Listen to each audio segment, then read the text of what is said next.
అత్తగారి కథలకు స్వాగతం. కథ అత్తగారు అరటికాయ పొడి. రచన భానుమతి రామకృష్ణ గారు. రేపు నిజశ్రావణంలో వచ్చే వరలక్ష్మి వ్రతం నాటికి గెలతో పాటు పిలకల్ని కూడా వేయాలి. అరటి చెట్టమ్మ అంటూ మా అత్తగారు పెరటి వైపు తులసి తోట వెనకనున్న ఖాళీ స్థలంలో మంచి అరటికాయలు కాచే అరటి మొక్క ఒకటి నాటారు. మడిలో ఉన్నారు గనక మడి నీళ్ళ బిందెడు ఆ అరటి చెట్టుకు పోశారు. ఆయుర్దాయం పోసినట్లు ఆ పక్కనే పందికొక్కు తవ్వి పడేసిన కరివేపాకు మొక్కను 16సారి పాతి తిరిగి ఆ మొక్కకు మడి నీళ్లతో ప్రాణదానం చేశారు. అసలు మా అత్తగారి చేతి మీదుగా ఏదైనా చెట్టు చేమ నాటితే పూత పిందె సమృద్ధిగా చిరంజీవిగా వర్ధిల్లుతుందని మా అత్తగారి యొక్క అవ్వగారు అంటుండేదని అత్తగారు అంటుంటారు అప్పుడప్పుడు. కానీ మా పెరట్లో చాలా కాలంగా ఉన్న కాయని 4 అరటి చెట్లు అత్తగారు నాటినవే. బహుశా వాటికి ఈ సాంప్రదాయం తెలిసి ఉండదు. ఆ చెట్టు కాయని కారణం ఏమిటని మా అత్తగారిని అడిగితే ఆమె ఒక్క చిరునవ్వు నవ్వి, అవి కాయలు కాచే జాతి అరటి కాదర్రా, ఒట్టి ఆకుల కోసమే వేశాను అని సెలవిచ్చారు. కాబోలు అనుకున్నాను. కానీ మా పెరట్లో ఉన్న కాయని అరటి చెట్ల యొక్క పిలకల్ని 4 వీధుల అవతల ఉన్న తెలిసిన వాళ్ళు తీసుకెళ్లారు వాళ్ళ పెరట్లో నాటి పెంచుకోవడానికి. కొన్ని మాసాల తర్వాత ఒకరోజు వాళ్ళింటి నుండి కొన్ని నవనవలాడే మంచి అరటికాయలు పంపించారు పని మనిషి చేత. ఎక్కడివని విచారిస్తే, మీ ఇంటి నుండి తీసుకెళ్ళిన అరటి చెట్ల కాయలేనమ్మా అన్నదా పని మనిషి. నేను తెల్లబోయాను. పని మనిషి చెప్పింది వంటింట్లో ఉండి విన్న మా అత్తగారు కాసేపు అక్కడే పనిగా ఉండిపోయారు. ఆ పని మనిషి వెళ్ళిపోయిందాకా తర్వాత చాలాసేపటికి వంటింట్లో నుంచి బయటకొచ్చారు. పని మనిషి చెప్పింది విన్నారా అన్నాను.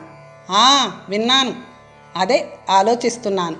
బహుశా ఆ 4 అరటి చెట్లు మన పెరటిలో కాయలు కాయకపోవడానికి కారణం భూదేవి అన్నారు మా అత్తగారు సీరియస్గా ముఖం పెట్టి. 2వ కారణం నీరు పారుదల చాలదు అన్నారు. ఈసారి మా అత్తగారు చెప్పిన దాని మీద నాకు నమ్మకం కలగలేదు. అసలు ఆ అరటి చెట్లు కాయలు కాయకపోవడానికి ఒక విధంగా మా అత్తగారే కారణం.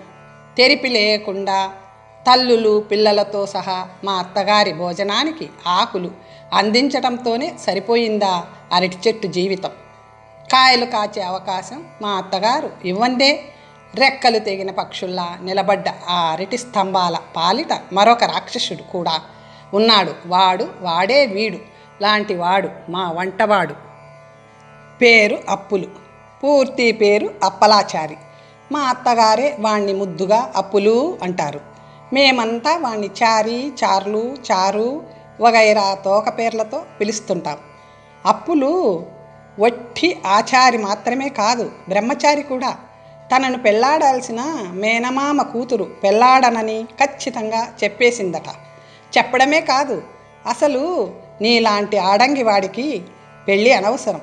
ఏ పిల్లనో పెళ్ళాడి దాని జీవితం నాశనం చెయ్యక ఎక్కడో ఒక చోట వంట చేసుకొని బ్రతుకు అని మా వాడికి సలహా కూడా ఇచ్చిందట.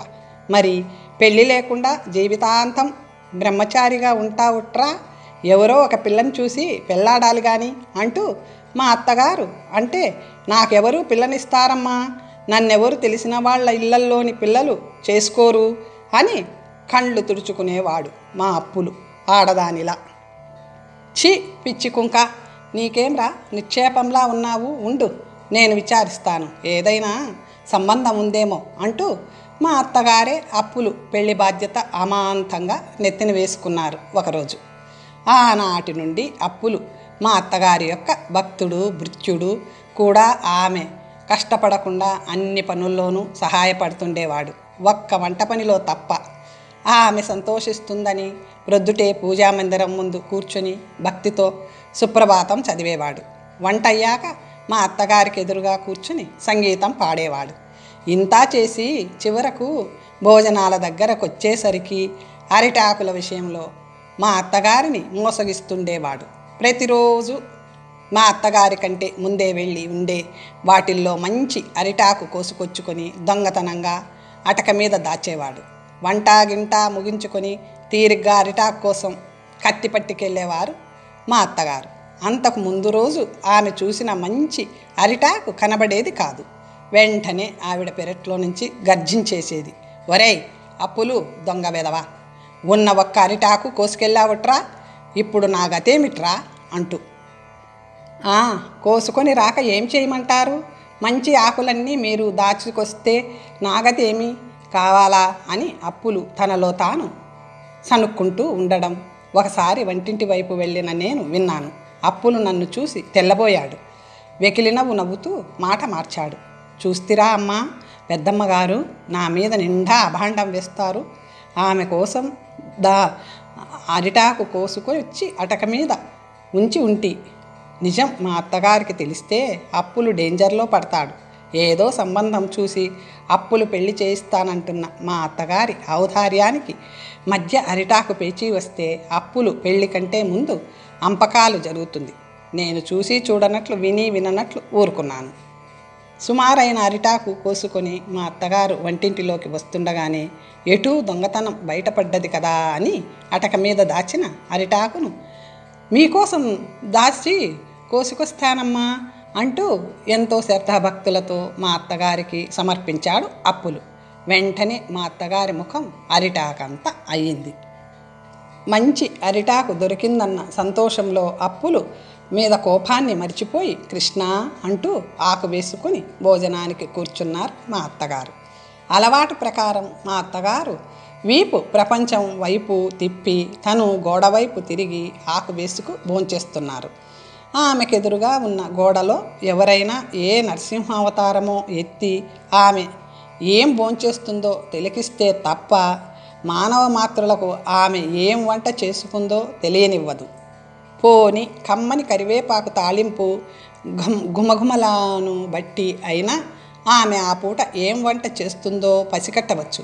కొంతవరకు ఇతరుల ముక్కుల దాకా వస్తే మైలబడుతుందని మా అత్తగారు తను వేసే తాళింపును కూడా ఆచారపు హద్దుల్లో ఉంచేది. కానీ ఆమె భోంచేసే చోట ఉన్న మడి కూరగాయల జాడీలో నుంచి వచ్చే రకరకాల వాసనలను మాత్రం ఆమె అరికట్టలేకపోయేది. వంటింటి గడప దాటి ముందు హాల్లో దాకా ఏమిటేమిటో వాసనలు గుబాలించేవి. మా అత్తగారి మడి ఊరగాయల జాడీలో నుంచి ఒక్కసారి మా అత్తగారు భోజనానికి కూర్చున్నప్పుడే మా వారు భోజనానికి కూర్చోవడం తటస్థించింది. మరి ఆవిడ భోజనానికి కూర్చోబోయి మడి ఊరగాయలుండే జాడీలు కదిలించారో ఏమో గుప్పున ఏవేవో వాసనలు మా వారి ముక్కుల దాకా దూసుకొచ్చాయి. అబ్బా ఏమిటి వాసన? బత్తాయి పండ్లు ఏమైనా కుళ్ళిపోయాయా? కాదే, ఉండు, ఏదో వాసన పెరటివైపు అంట్లు తోమే చోట రోజు పని మనిషి శుభ్రం చేయడం లేదా? ఏం చేస్తున్నావు ఇంటిలో కూర్చొని అంటూ నన్ను కోప్పడ్డారు మా వారు. అదేం కాదని నచ్చజెప్పేసరికి తల ప్రాణం తోక్కొచ్చింది. భోంచేస్తుండగానే మా వెనక నుంచి మా ఇద్దరి కంచాల్లోనూ ఏదో నల్లటి పదార్థం టప్పున పడ్డది. ఉలిక్కిపడి వెనక్కి తిరిగి చూచాను. మా అత్తగారు ముసిముసి నవ్వుతూ చేతిలో గిన్నె పట్టుకొని క్వశ్చన్ మార్కులాగా నించున్నారు. ఏమిటమ్మాయి ఇది అన్నారు మా వారు ఊరుకోక. ఏమిటమ్మా ఇది అన్నారు మా వారు ఊరుకోక. కనుక్కోరా చూద్దాం అన్నారు మా అత్తగారు నవ్వుతూ. అబ్బో, నీ వంట ఏదో కనుక్కోవడం నా చేత కాని పని అన్నారు మా వారు. నాకు నవ్వొచ్చి పొరబోయింది. పోనీ నువ్వైనా చెప్పవే చూద్దాం అన్నారు నా భుజం పట్టి కుదుపుతూ.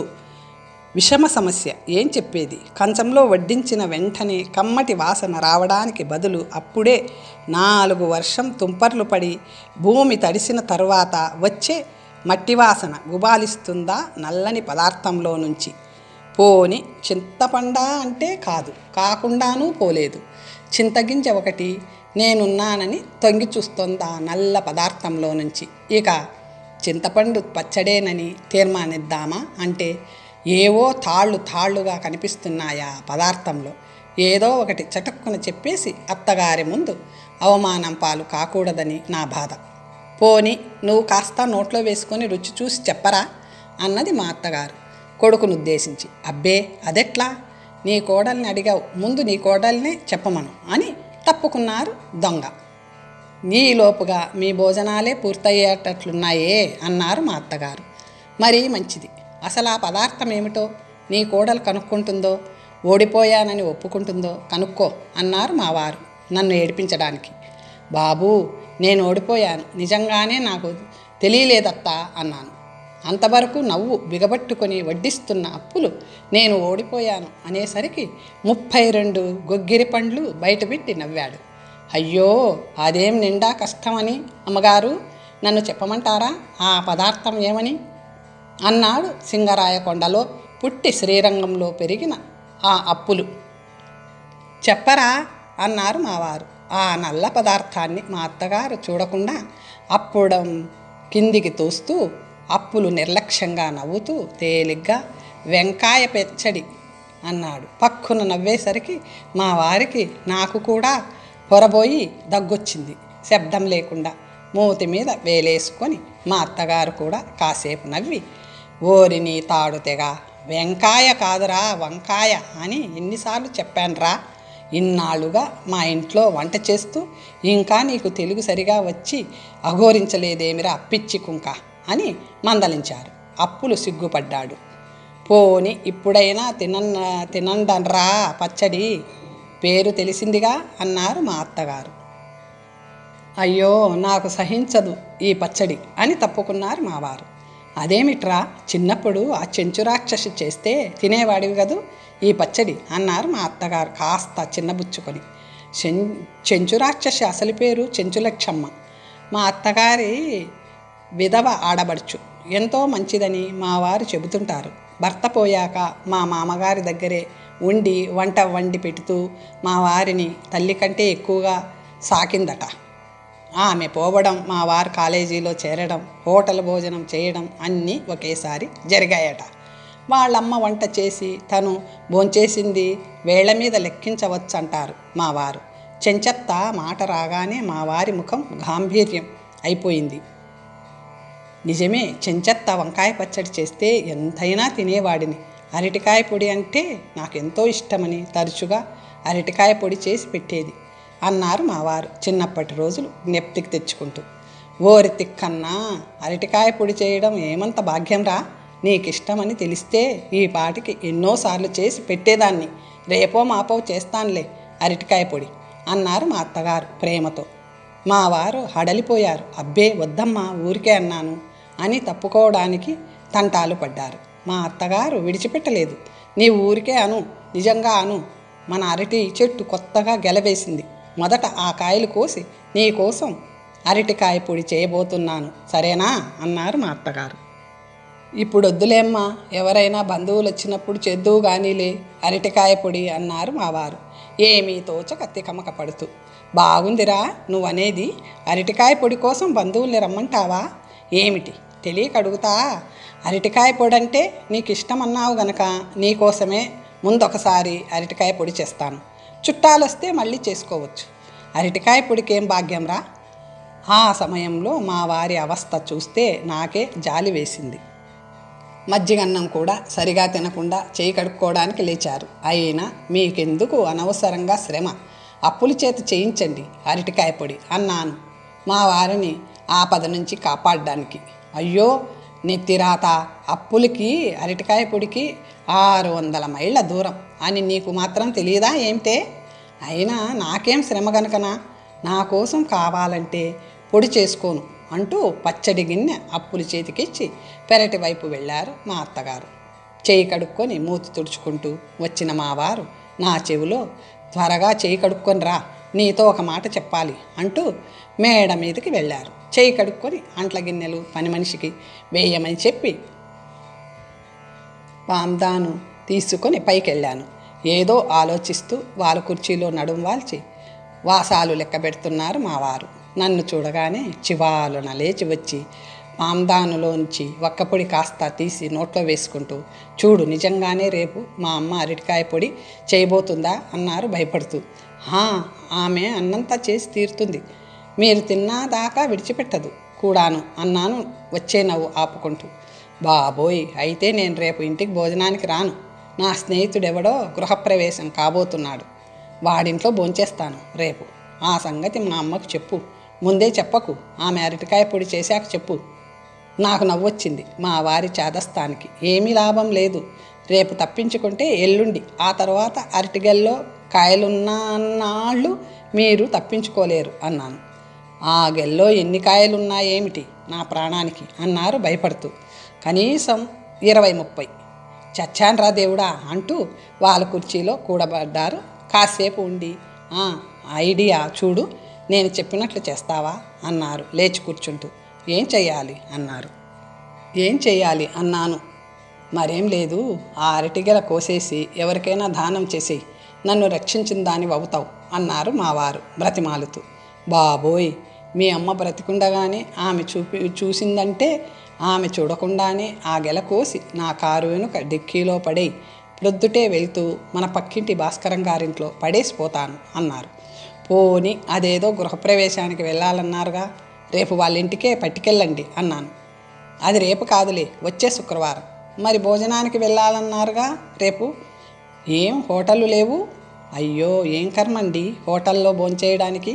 పోని దూరంగా ఉన్న తెలిసిన వాళ్ళ ఇంటికి ఎవరింటికైనా పట్టుకెళ్ళి ఇవ్వకూడదు ఆ గెలను? ఏం పక్కింటి వాళ్ళేం పాపం చేశారు అన్నారు మా వారు. పొరపాటున మీ అమ్మకు తెలిస్తే నిన్నెవరు చెప్పమన్నారు ఆమెకు? అంతగా గొడవ చేస్తే గృహప్రవేశానికే పట్టుకెళ్ళానని చెప్పు. గృహప్రవేశం ఎప్పుడో ఏమిటో ఆమె అడగొచ్చిందా ఏమిటి? ఏం సరేనా అన్నారు నా సమాధానం కోసం. అలాగే అన్నాను. చివరిన మా వారు చెప్పింది నచ్చింది. కానీ చీకటితో లేచి అరటిగెల కోసి కారులో పడేస్తాను. మరి మీ అమ్మ లేచి ముందే కారు తీసుకెళ్ళి పోవాలి. మీ అమ్మ లేచే ముందు కారు తీసుకెళ్ళి పోవాలి, లేకపోతే చిక్కొస్తుంది అన్నాను 9ంటికి నిద్ర లేచే మా వారికి వార్నింగ్ ఇస్తూ. ఓ ఎస్, అలాగే, అలారం పెట్టు 5ంటికి అన్నారు ఆవలిస్తూ. తెల్లారుగట్ల అలారం మోతకు అదిరిపడి లేచాను. మా వారు మంచి గుర్రు పెట్టి నిద్రపోతున్నారు. అలారం పెట్టమన్న మనిషి అరటిగెల కోసిందాకా మా వారిని లేపదలుచుకోలేదు. చప్పుడు కాకుండా మేడ దిగి వెళ్ళి పెరట్లో ఓ మూల గుడిసెలో ఉన్న తోటవాడు 7 కొండల్ని పిలిచాను. నెమ్మదిగా ఎవరది అంటూ గుడిసెలో నుంచి దూసుకొచ్చాడు 7 కొండలు. నన్ను చూసి కళ్ళు నులుముకుంటూ అమ్మగారా అన్నాడు కంగారు పడుతూ.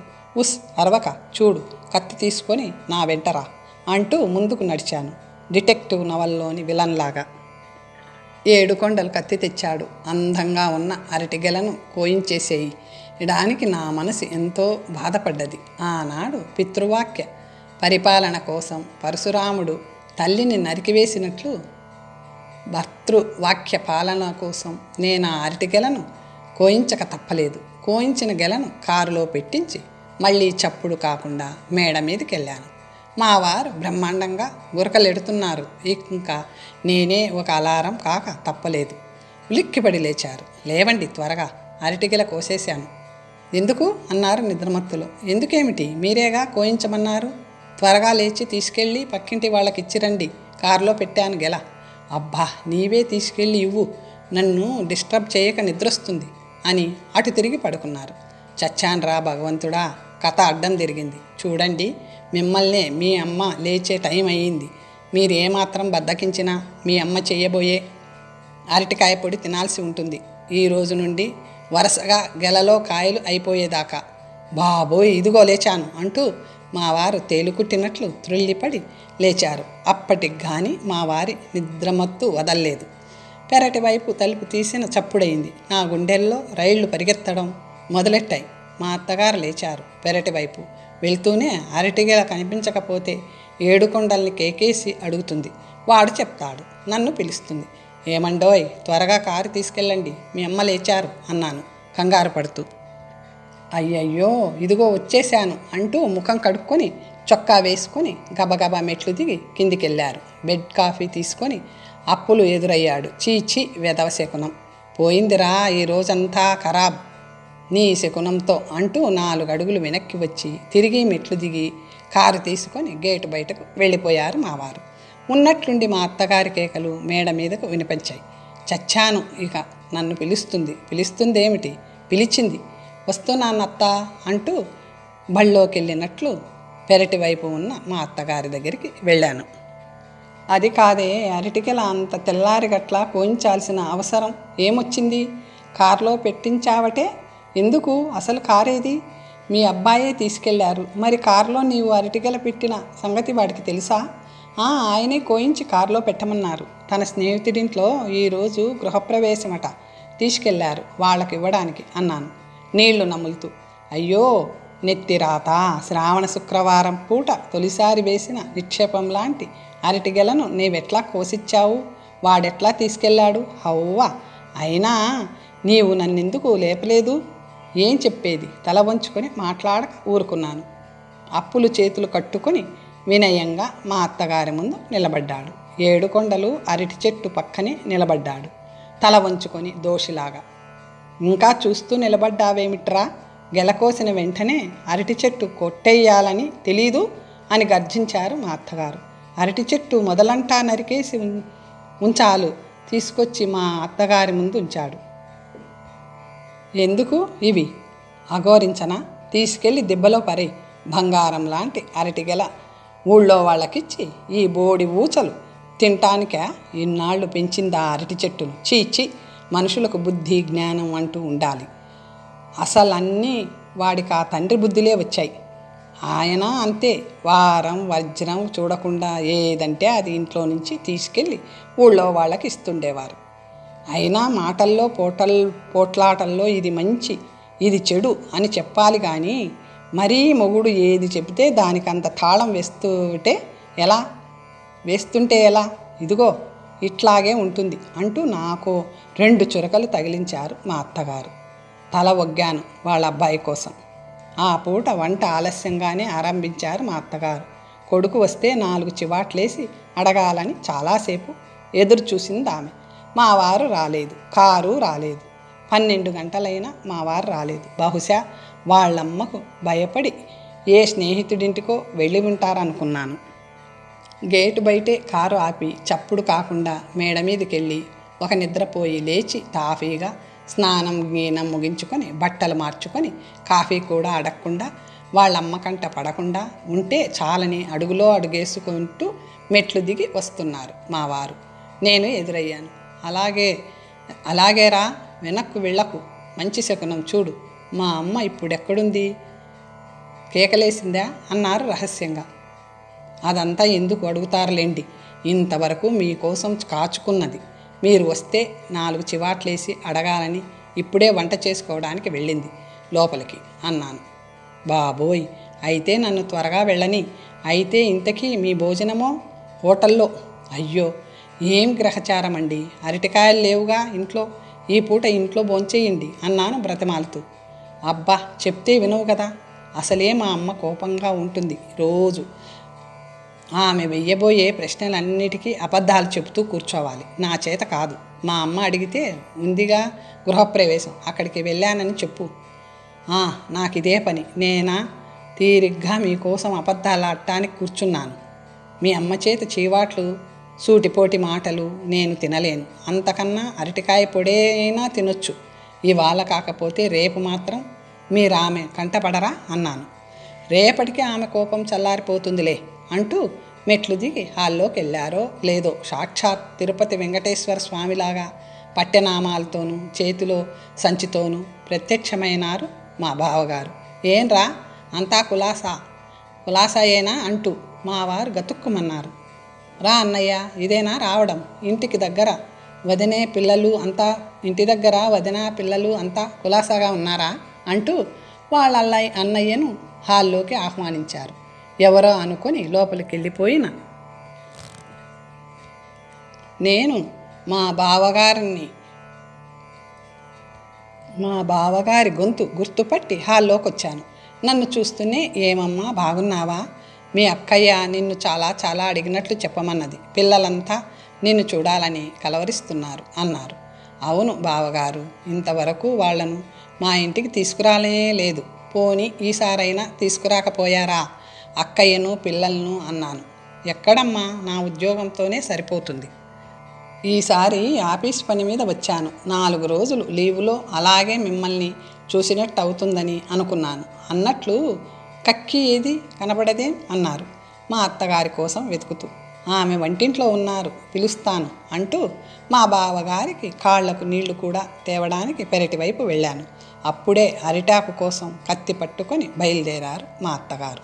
బావగారు వచ్చారన్నాను. ఎప్పుడు ఇంత పొద్దెక్కి ఏం బండి ఉంది? ప్రొద్దుటే వచ్చారులా ఉంది. బహుశా సాకమ్మ వాళ్ళింటికి వెళ్ళి వచ్చి ఉంటారు, అందుకే ఆలస్యమైందనుకుంటాను అన్నాను. అయితే భోంచేయలేదన్నమాట. అయ్యో నెత్తిరాత, ఈ పూట ఆ అరటిగెల ఉంటే లక్షణంగా పొడి చేసేదాన్ని. వాడికి కూడా అరటికాయ పొడి అంటే ఎంతో ఇష్టం అని మా తోడికోడలు చెప్తుండేది. ఈ పూట వట్టి పథ్యం మెతుకులు పెట్టాల్సిందే వాడికి. అరటిగెల గొడవలో ఈ పూట అప్పులు కూరగాయలు కూడా తీసుకురాలే మార్కెట్ నుంచి. వట్టి సాంబారు చేసి అప్పడాలు వేయించాడు.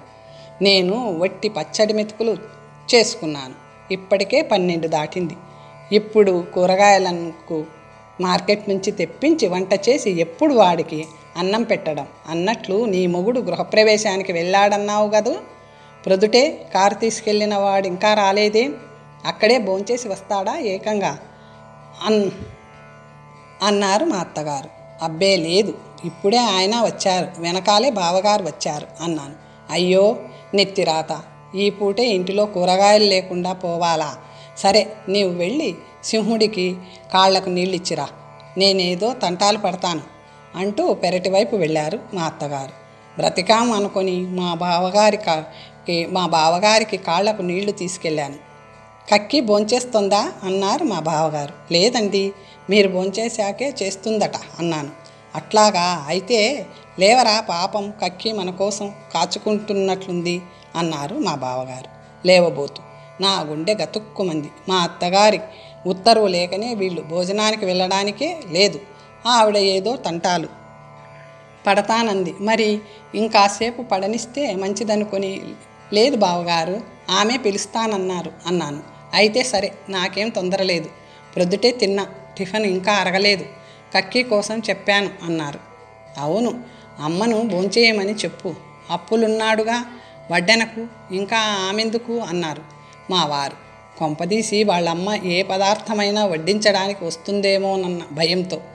ఆమె స్వయంగా మీకు వడ్డిస్తారట అన్నాను మా వారిని ఏడిపించడానికి.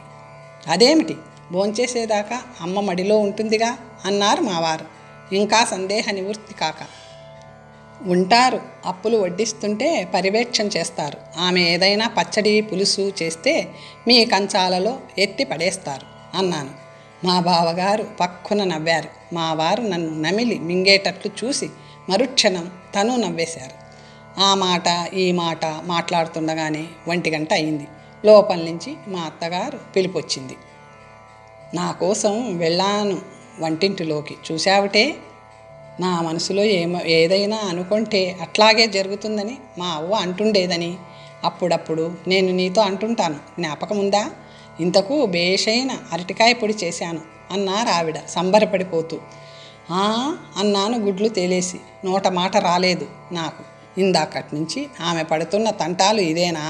అయినా ఎక్కడివి అరటికాయలు అడిగాను ఉండబట్టలేక. పక్కింటి భాస్కరం భార్యను మన పిట్టగోడ మీద నుంచి కేకేసి చుట్టాలొచ్చారు, ఇట్టా అసందర్భం అయిపోయింది, వేళ మించిపోయింది కాబట్టి ఏవైనా కూరగాయలు మిగిలి ఉంటే 4 ఇమ్మన్నాను. లోపల నుంచి 6 బేషైన అరటికాయలు తెచ్చి ఇచ్చింది.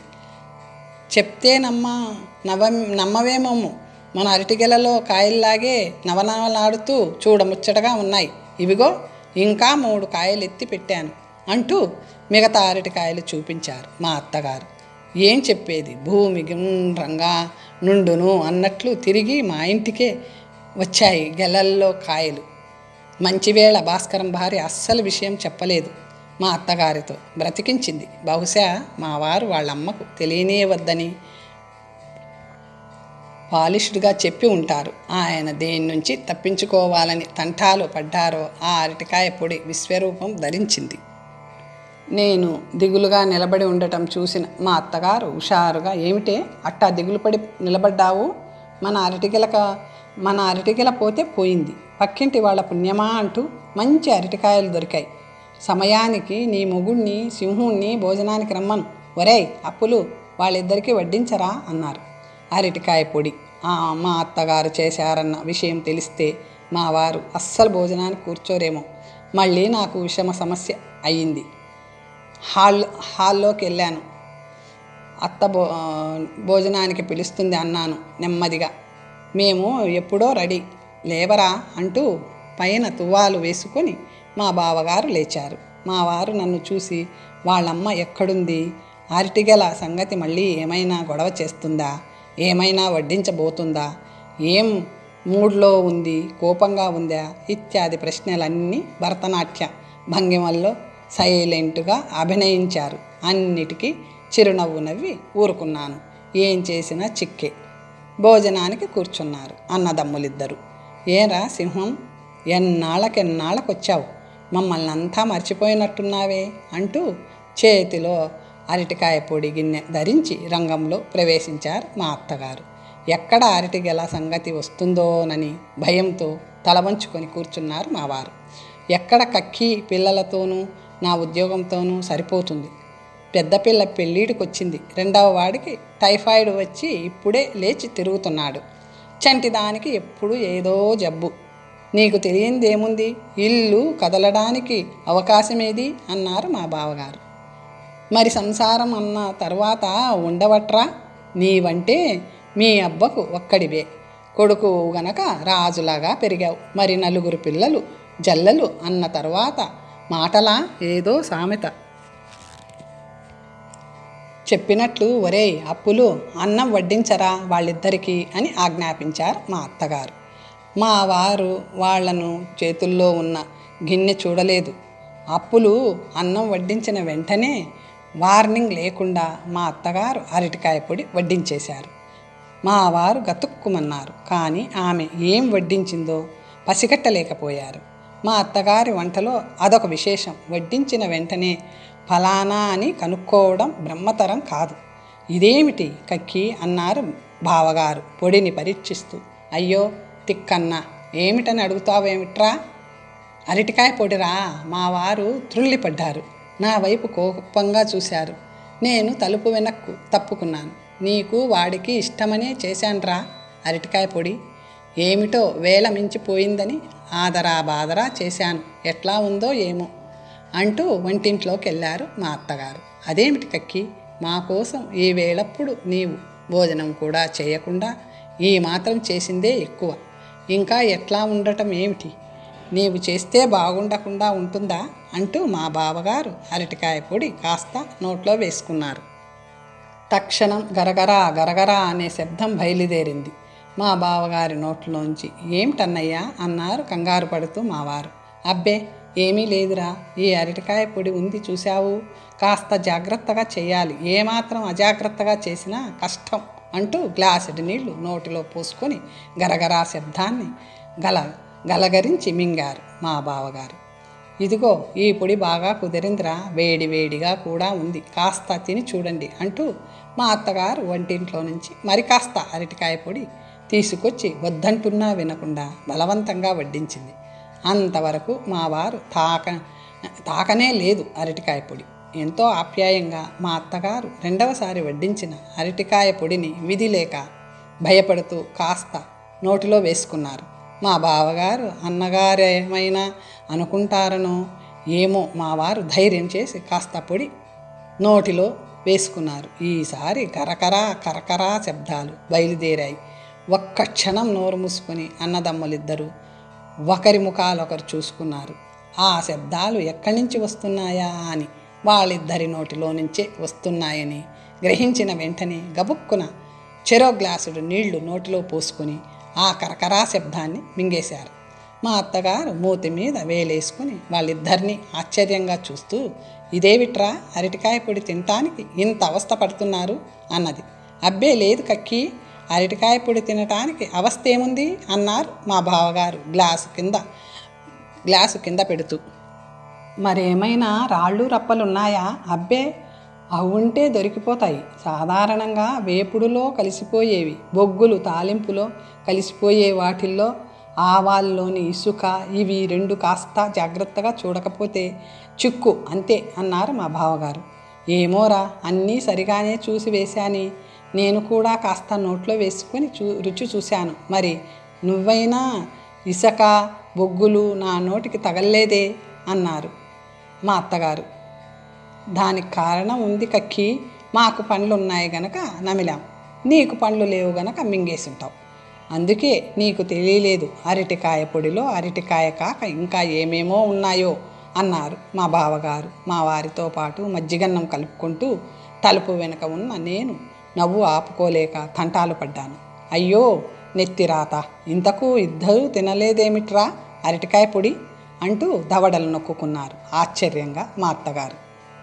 అదేమిటి కక్కి, గంగిగోవు పాలు గరిటెడైనను చాలు అన్నట్లు ప్రేమతో వడ్డించింది ఏ కాస్తా తిన్నట్టే అన్నారు మా బావగారు. కక్కి మనస్సు కష్టపడటం ఇష్టం లేక.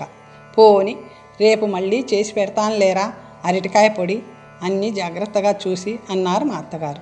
అబ్బే ఎందుకు కక్కి, ఈ సాయంత్రం బండికి వెళ్ళిపోతున్నాను అన్నారు చేయి కడుక్కోవడానికి లేస్తూ. అదేమిట్రా ఇంత తొందరగా వెళ్తావు అన్నారు మా అత్తగారు ఆశ్చర్యంగా. అవును కక్కి, అర్జెంటు పనులున్నాయి, ఏమీ అనుకోవద్దురా అన్నారు మా వారి వైపు తిరిగి. అబ్బే నీ పనులు ఆపుకొని ఉండమంటానా, తీరుబడి చూసుకొని మళ్ళీ వద్దు గానిలే అన్నయ్య అన్నారు మా వారు. మళ్ళీ అన్నగారి కోసం వాళ్ళమ్మ చేసే అరటికాయ పొడి తినాల్సి వస్తుందన్న హడలుతో. అయినా 4 రోజులు ఉంటానన్న మా బావగారికి అర్జెంటు పనులన్నీ అనుకోకుండా రావడానికి కారణం మా అత్తగారా అరటికాయ పొడా? కథ సమాప్తం. మరొక మంచి కథతో తర్వాత కలుసుకుందాం.